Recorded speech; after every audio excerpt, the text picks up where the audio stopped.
অবসান ঘটতে যাচ্ছে তারেক রহমানের 18 বছরের নির্বাসিত জীবন। আর তাই বিএনপির এই নেতার প্রত্যাবর্তনকে ঘিরে রাজধানীর 300 ফিটে জোর কদমে চলছে সকল প্রস্তুতি। আগামী 25 তারিখ তিনি দেশে ফিরলেও তার পূর্বেই দলীয় নেতাকর্মীরা ভিড় করছেন মঞ্চ ও তার আশেপাশে। 23 ডিসেম্বর মঙ্গলবার বিকেল দেখা গেল হাতে ধানের শীষ, 3 সন্তান আর স্ত্রীকে নিয়ে মঞ্চের দিকে তাকিয়ে আছে একটি পরিবার।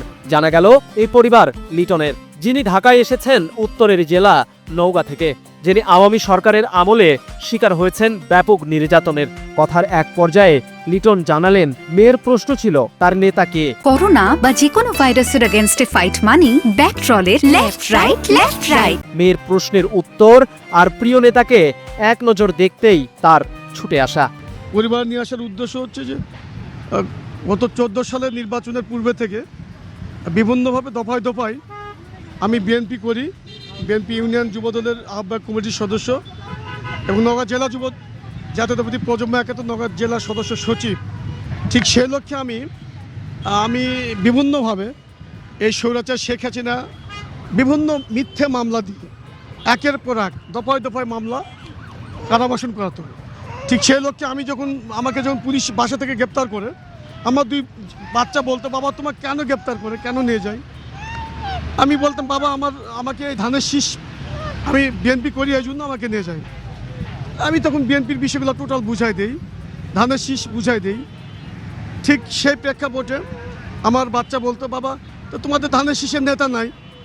হ্যাঁ, নেতা তো আছে বাবা, নেতাও আমাদের এই শেখ হাসিনার ভয়ে, এই আওয়ামী লীগের ভয়ে দেশের বাইরে রেখেছে। আমার দেশে থাকতে পারে না, দেশ থেকে বিতাড়িত করে দিয়েছে। তো বাবা তোমার নেতা আসবে না? হ্যাঁ বাবা আসবে, ও যেদিন আসবে সেদিন বাবা তাহলে আমাদের দেখাবে না? ঠিক আছে বাবা, যেদিন আমার নেতা আসবে সেদিন তোমাদেরকে নিয়ে আমি যাই, তোমাদের দেখা দেবো ইনশাল্লাহ। ঠিক সেই উদ্দেশ্যে আমার এই পরিবারকে নিয়ে, আমার 2 বাচ্চাদেরকে নিয়ে এখানে এই ঢাকাতে এসেছি। শুধু লিটন নয়, বিএনপি তথা তারেক রহমানের অনুরাগীরা প্রত্যেকেরই আনচান মনের উপসংহারে এখন শুধুই যেন কয়েকটি শব্দ, 2-1টি বাক্য আর কিছু উৎকণ্ঠা। কখন আসবেন নেতা? প্রতিবাদী কণ্ঠে, তর্জনীর ছন্দে সকলকে দেবেন নতুন করে দেশ গড়ার নির্দেশনা। লিটনের মেয়ে মনে করে দেশের জন্য অনন্য এক ব্যক্তিত্ব বিএনপির ভারপ্রাপ্ত চেয়ারম্যান তারেক রহমান। বক্তব্য আমার অনেক ভালো লাগে, ওনার আচরণ অনেক ভালো লাগে, তাই দেশের জন্য অনেক কিছু করতে পারলাম। লিটনের উপর নির্যাতনের পুরোটাই দেখেছেন তার স্ত্রী। সে সময়ের নির্যাতনের প্রতিচ্ছবি তিনি যেন এখনো ভাসতে দেখেন তার চোখের সামনে, যা উঠে এসেছে তার ভাষ্যে। আমার স্বামী বিভিন্নভাবে সেই 14 সাল থেকেই মামলা টামলা মানে কারাবাস, এই বাচ্চাদের সামনে এমনকি ওই আওয়ামী লীগের পুলিশেরা টানে হিসেবে নিয়ে যায়, বাচ্চা ছোটকে ফেলে দেয়, আমাদের ভাঙচুর লুটপাট অনেক কিছু করছে, লাঞ্ছিত, এগুলো বাচ্চাদের চোখের সামনে। তখন 2 বছর আর 3 বছরের বাচ্চা, বাবার এভাবে গলা চিপে ধরে পুলিশে ছড়ে ফেলে দিয়ে বাবাকে নিয়ে যায়। তখন বলে কেন নিয়ে যাচ্ছে বাবাকে? আবার বের হলে আসে বলে, বাবা তোমাকে কেন নিয়ে যায় পুলিশ আঙ্কেলেরা?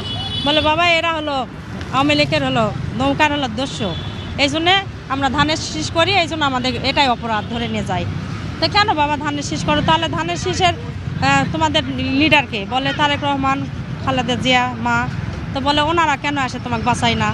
তখন বলে যে বাবা ওনারাও তো আমার মতো এরকম লাঞ্ছিত, ওনার ভয়ে দেশের বাইরে আছে, একজন কারাবাসে আছে আমাদের মা, আমাকে তো বাঁচাতে পারছে না। তো কবে আসবে? তো বলছিল যে আসবে যখন তোমাদের নিয়ে যাব আমি সাক্ষাৎ করানোর জন্য। এই কথা দেওয়ার কারণে এই বাচ্চাদের নিয়ে আসা। শুধু লাখো মানুষের ভিড়ে শত কষ্ট, জানেন সবই, তবুও তারেক রহমানকে এক নজর দেখতে চায় এই পরিবারের সদস্যরা।